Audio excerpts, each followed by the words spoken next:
인간의 발전은 질문에서 시작되어졌습니다.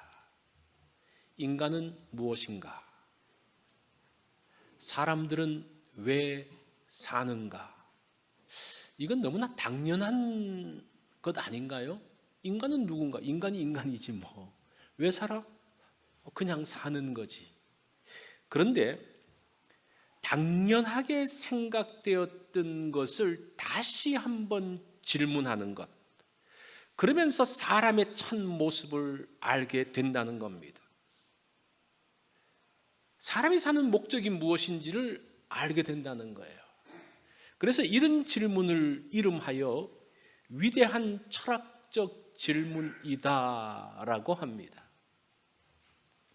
신앙생활을 하면서도 당연한 것에 대한 질문을 한 번씩 던질 필요가 있습니다. 그러면 신앙의 깊은 자리에, 한 걸음 더 깊은 자리에 들어갈 수가 있습니다. 작년 성탄절에 했던 설교를 여러분 혹시 기억하는지 모르겠어요. 그게 뭐였는고 하니 예수님은 왜 베들레헴에서 나셨나? 이것이 첫 번째 시리즈 주제였습니다. 두 번째는 왜 예수님은 이새의 뿌리에서 나셨나? 다윗의 뿌리가 아니고 왜 이새의 뿌리인가? 이거. 예수님은 왜 여인에게서 나셨나? 사실은 이 여인은 그 여인이에요. 그 여인이니까 마리아를 지칭한 동정녀 마리아를 이야기하는 거죠. 이것은 우리가 그냥 암송하는 구절이에요. 질문이 없어요. 그냥 그대로 믿는 거예요. 그런데 당연하게 우리가 믿고 그렇다는 것을 한번 질문해 보는 거예요. 왜 베들레헴에서 나셨을까? 왜 베들레헴일까? 그런 질문들. 그렇게 질문을 할 때에 하나님의 섭리를 알게 되어지는 거예요. 하나님의 의도하심을 알게 된다라는 겁니다. 오늘 우리는 이런 질문을 한번 해보려고 합니다. 그리스도께서는 왜 이 땅에 오셨나? 예수님이 이 땅에 오셔야지 인간들을 구원하실 수 있는가?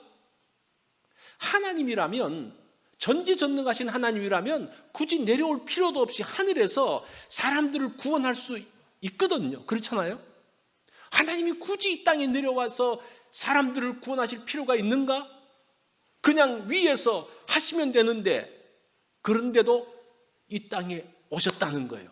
그게 어떤 의미냐라는 겁니다.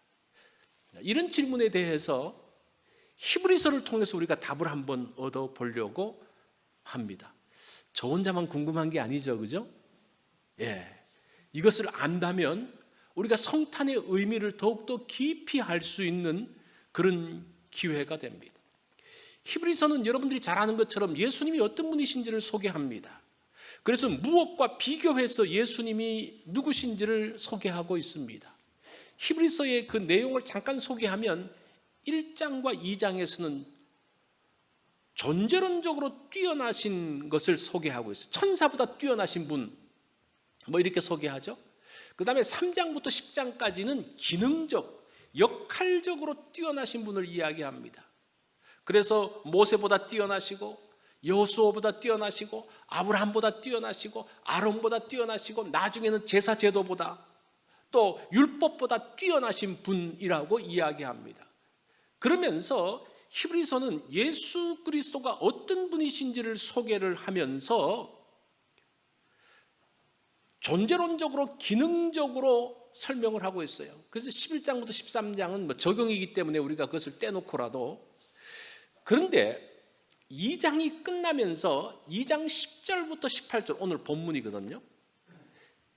2장 10절부터 18절의 내용 가운데서 예수 그리스도가 이런 분인데, 뛰어나신 분인데 그분이 왜 이 땅에 오셨을까에 대한 답변을 해주고 있어요. 그래서 우리가 오늘 그 중요한 내용들을 살펴보면서 예수님이 굳이 이 땅에 오신 이유가 무엇인지를 살펴보겠습니다. 성경에서 가장 큰 기적은 무엇일까? 여러분들이 생각하는 기적들이 있죠? 죽은 자를 살리는 그 기적, 그건 놀랍지. 자연히 예수님의 말씀에 순종하는 거, 그건 놀랍지. 나름대로 그 중요한 기적들을 이야기하고 있습니다. 그런데 성경에서 가장 큰 기적은 하나님이 사람이 되신 것이라고 이야기해요. 우리가 많은 종교와 많은 신화들을 보면 사람이 신이 된 것은 있습니다. 그런데 신이 인간이 되어져서 이 땅 가운데서 그 비루한 삶을 살았던 것은 없어요. 그래서 이것이 성경에서 가장 큰 기적이라고 이야기합니다. 그것은 제 말이 아니고 이제 신학자들 짐 패커와 또 C.S. 루이스가 그렇게 이야기를 합니다. 가장 큰 기적은 하나님이 인간이 되셔서 이 땅에 사신 것이다 라고 이야기를 합니다. 인간의 몸을 입고 이 땅에 오셔서 고난받으시고 죽음당하신 것, 그것을 한마디로 말해서 성육신이라고 이야기해요. 성육신 하신 것, 이것이 가장 큰 기적이고 하나님의 큰 사랑이라고 말합니다. 자, 2022년 우리가 성탄절을 준비하면서 또 한 3번의 설교를 준비를 했습니다. 첫 번째가 그리스도께서, 여기서 그리스도라고 말했을 때는 예수님이 왜 오셨냐라고 제가 제목을 정하지 않고 그리스도가 왜 오셨냐라고 말할 때는 이 그리스도라는 말은 메시아라는 말이고 이것은 하나님의 아들이란 말이고 이것은 하나님이란 말이에요. 성자 하나님께서 왜 이 땅에 오셨는가에 대한 질문입니다. 자, 그것에 대한 답변을 오늘 본문을 통해서 제가 2가지로 말씀을 드리려고 합니다.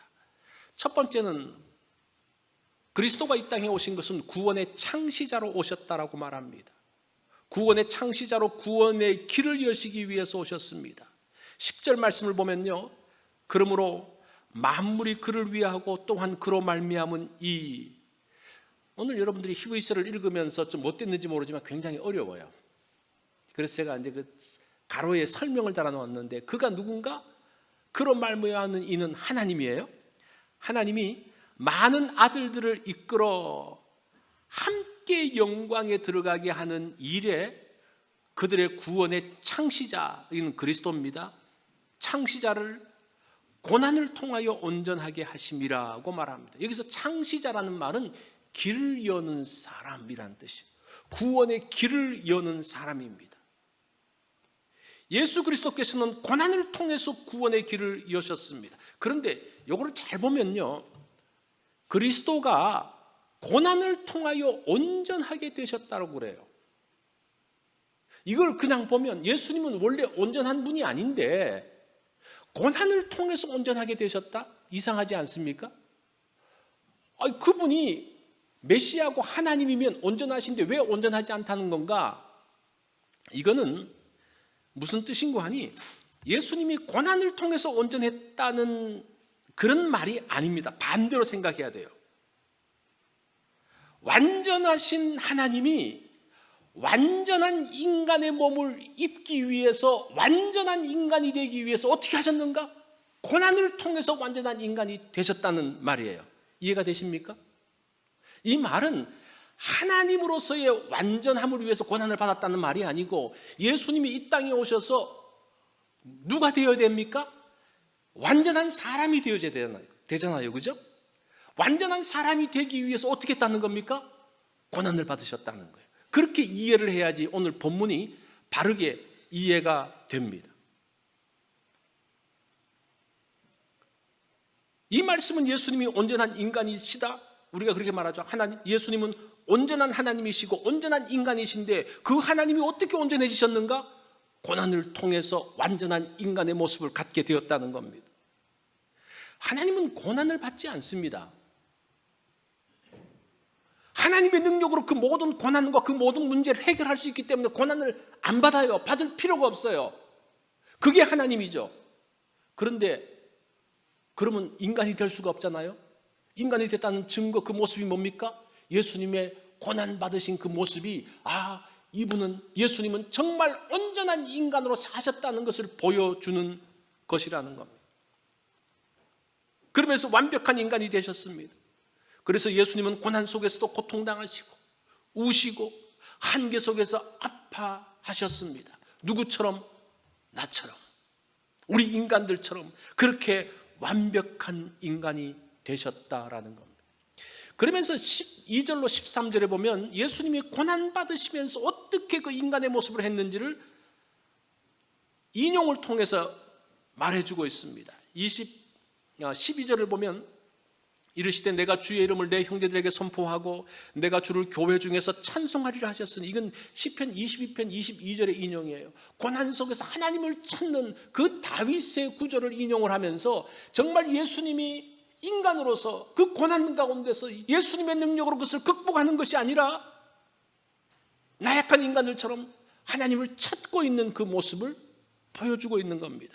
13절 말씀을 보면 또 다시 내가 그를 의지하리라 하시고 또 다시 볼지어다 나와 및 하나님께서 내게 주신 자녀라 하셨으니, 이것은 이사야 8장 17절과 18절의 내용인데, 고난 속에서 하나님을 의지하는 나약한 인간의 모습을 예수님의 삶 가운데서 그대로 적용해서 보여주고 있습니다.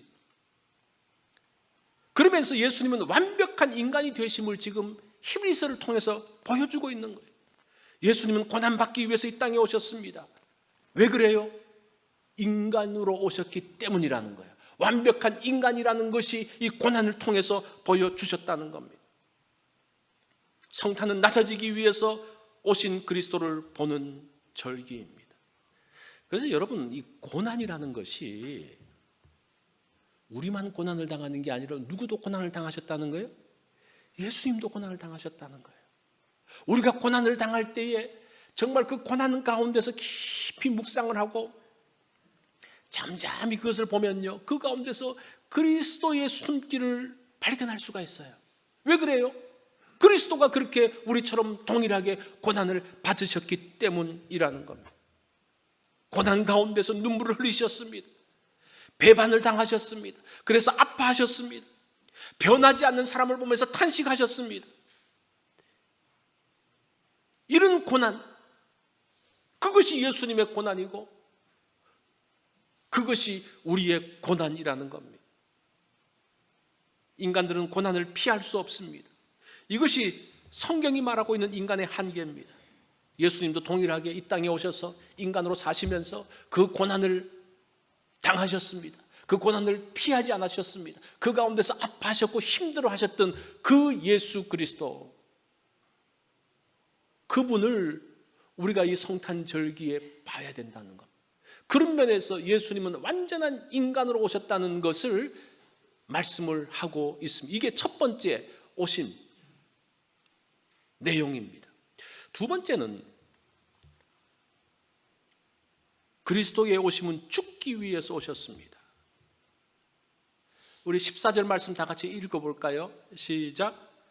자녀들은 혈과 육에 속하였음에 그도 또한 같은 모양으로 혈과 육을 함께 지니심은 죽음을 통하여 죽음의 세력을 잡은 자 곧 마귀를 멸하시며, 그리스도께서 죽으심은 죽음의 세력을 잡은 자 마귀를 멸하기 위함이라고 합니다. 자, 여기서 이 마귀를 어떻게 설명하고 있습니까? 죽음의 세력을 가진, 죽음의 권세를 가진 자라고 그래요. 마귀가 죽음의 권세를 갖고 있습니까?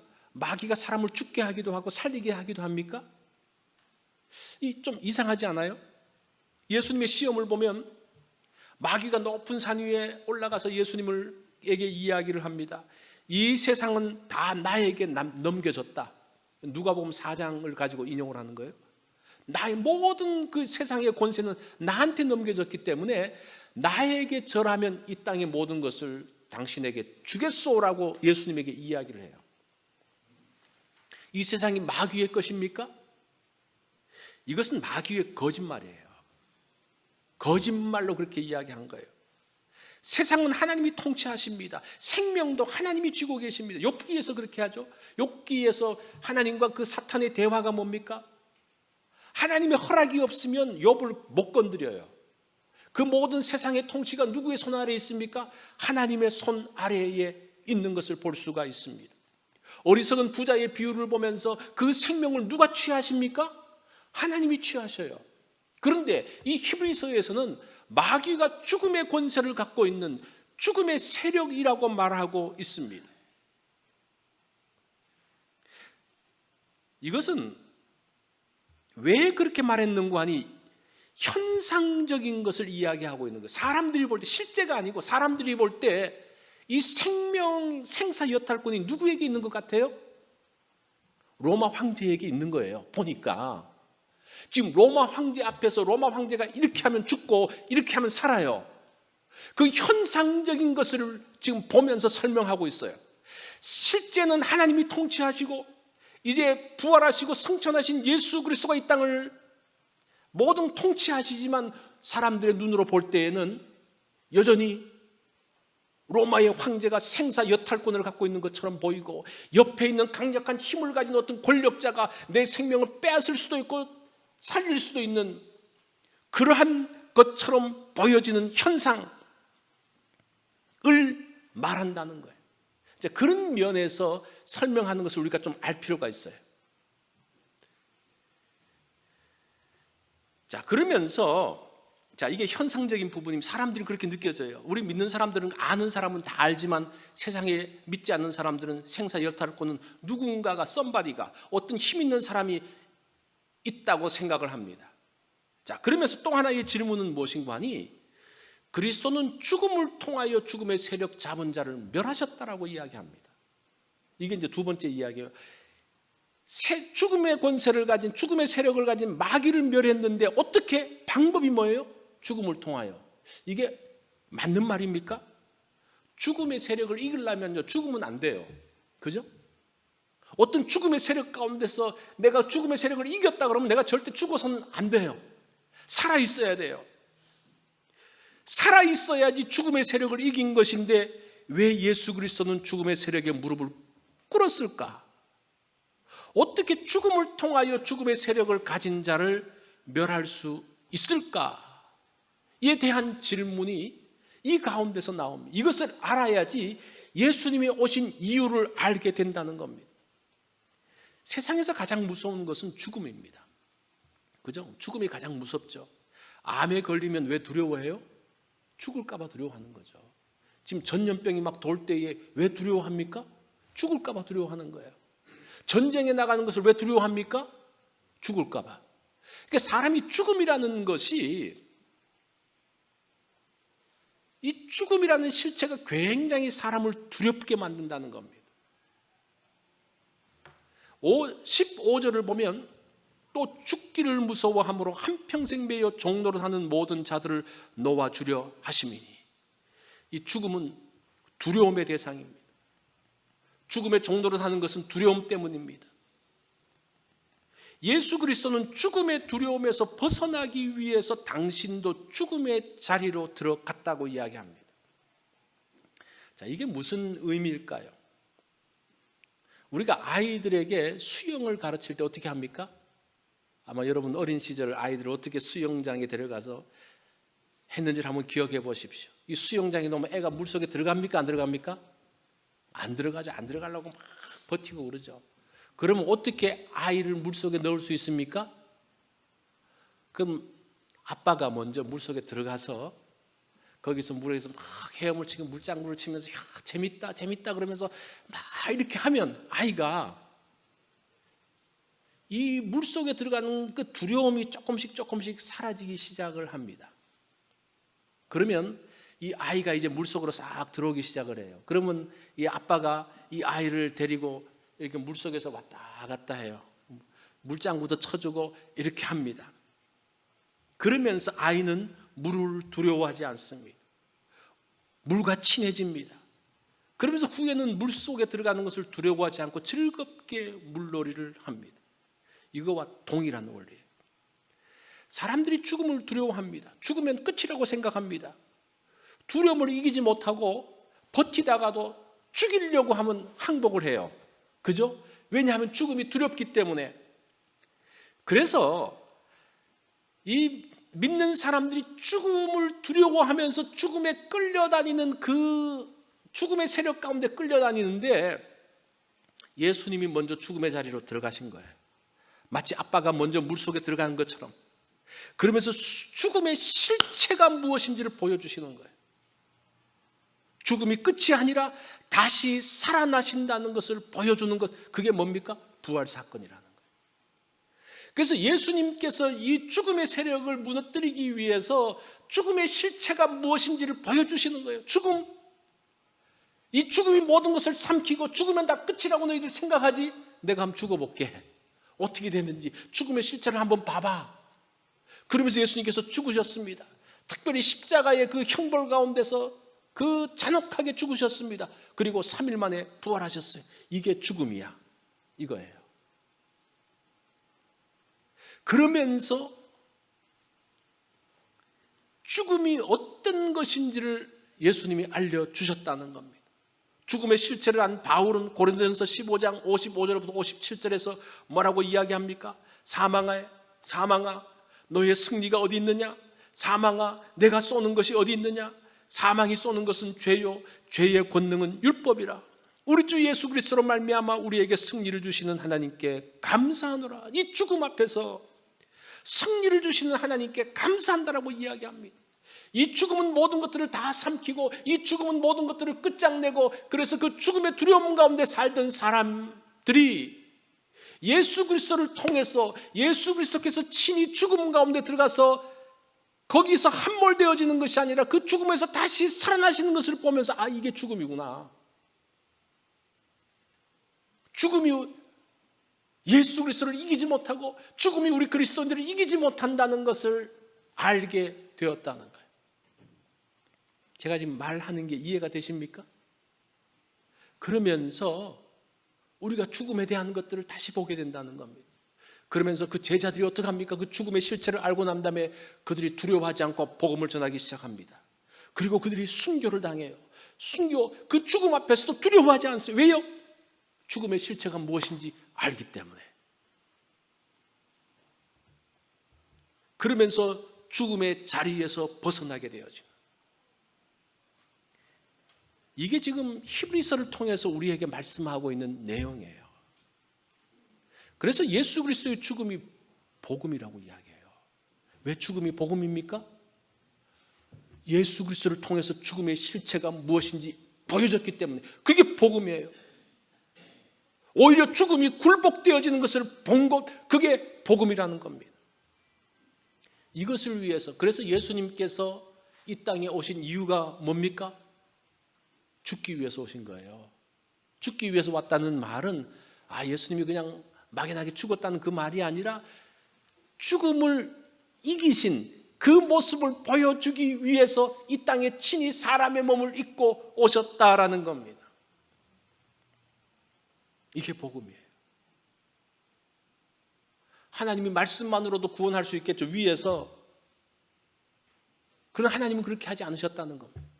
친히 오셔서 그 모든 고난을 당하시고 그 모든 수치를 당하시고 그 모든 아픔 가운데서 어떤 게, 예수 믿는다는 것이 어떤 것인지를 알려주셨다는 겁니다. 17절 말씀을 볼까요? 그러므로 그가 범사의 형제들과 같이 되심이 마땅하도다. 이는 하나님의 일에 자비하고 신실한 대제사장이 되어 백성의 죄를 속량하려 하심이라. 이 17절 말씀은 14절의 보충 설명입니다. 범사의 형제들과 같이 되심은, 범사의 인간들과 같이 되심은 그런 말이죠. 자비하고 신실한 대제사장이 되어 백성들의 죄를 속량하려 하심이라고 합니다. 그리스도의 오심은 대제사장의 사역이라고 말합니다. 백성의 죄를 하나님께 아뢰어서 죄사함 받는 그 대제사장의 모습을 통해서 예수님을 설명하고 있습니다.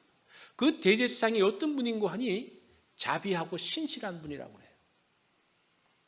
자비라는 말은 인애라는 말입니다. 전에도 한번 말씀드렸죠. 인애, 자비, 사랑, 헤세드라는 그런 이야기죠. 신실하심이라는 말은 성실이라는 말입니다. 이 성실이라는 말에 좀 더 직접적인 의미들이 신실이죠. 신실하신.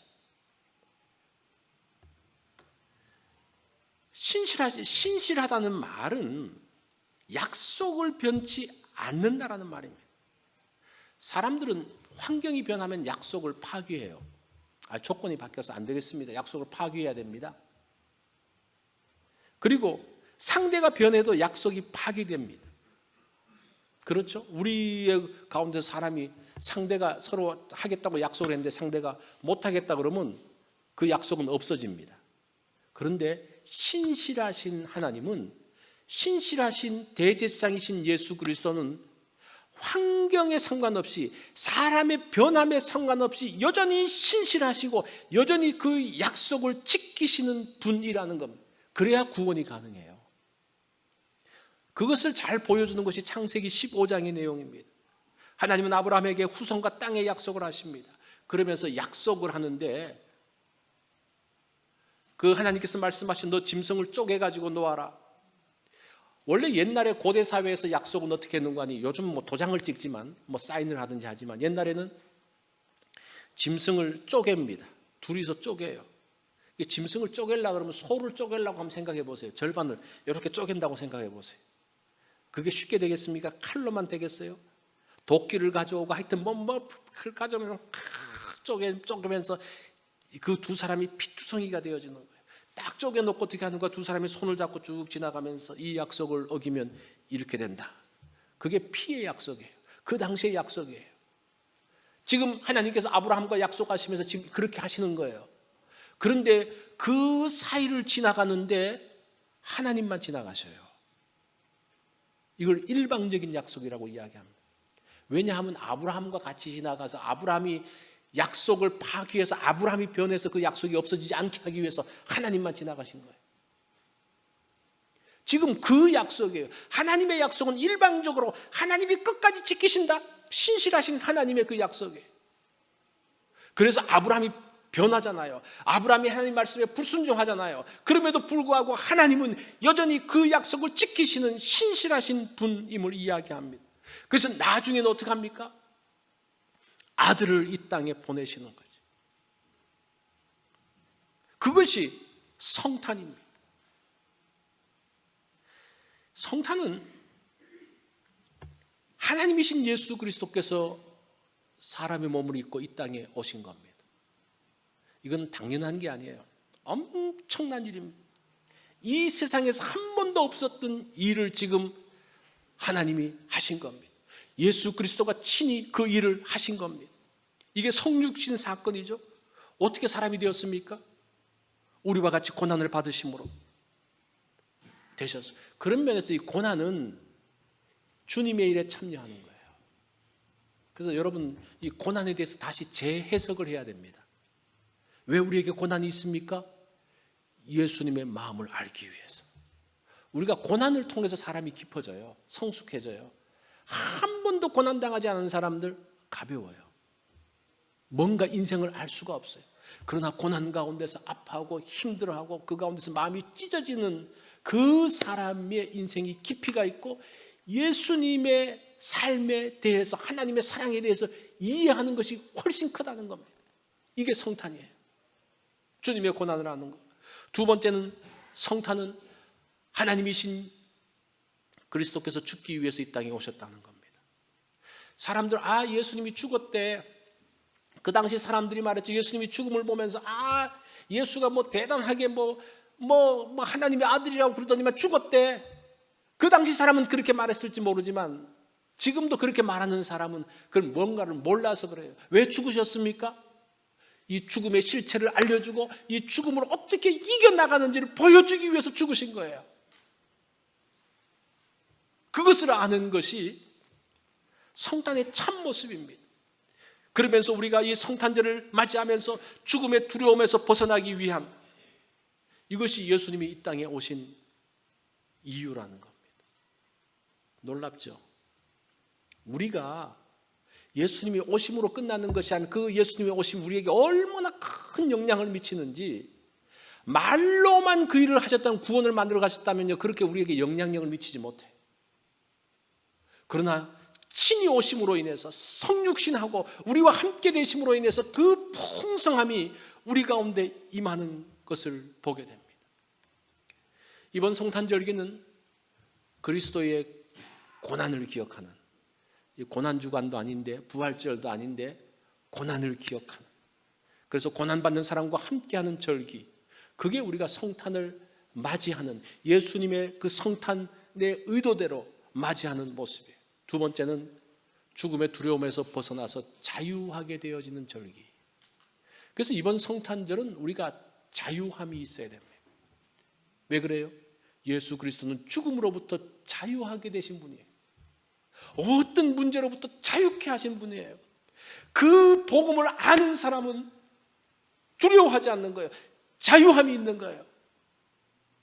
그 성탄의 절기, 이것들을 우리가 갖는다면 어떤 선물보다 더 큰 선물, 그것이 예수 그리스도를 통해서 우리에게 주신 선물이라는 겁니다. 우리가 이번 성탄절기에는 이런 선물들을 누리는, 예수 그리스도로 인한 그 구원의 풍성함을 누리는 그러한 날들이 되어지기를 바랍니다. 우리 기도하겠습니다.